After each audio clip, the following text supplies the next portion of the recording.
Hi, welcome to HardReset.Info channel, dear viewers. In front of me Dell Chromebook 11, and now I'm gonna show you how to add or remove Google account on this device.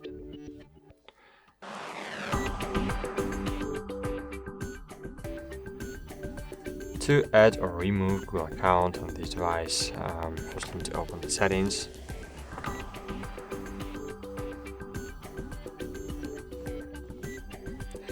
Then click accounts, then choose currently signed in.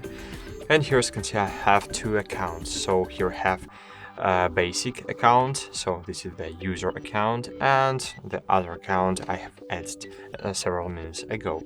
So to add another one account, you can click add Google account and just log in into Google account. And if you wanna remove one of the accounts, click on the three dots button and click remove. And as you can see, you will see the message that your account was removed from this device. But how to remove basic account? So it's impossible.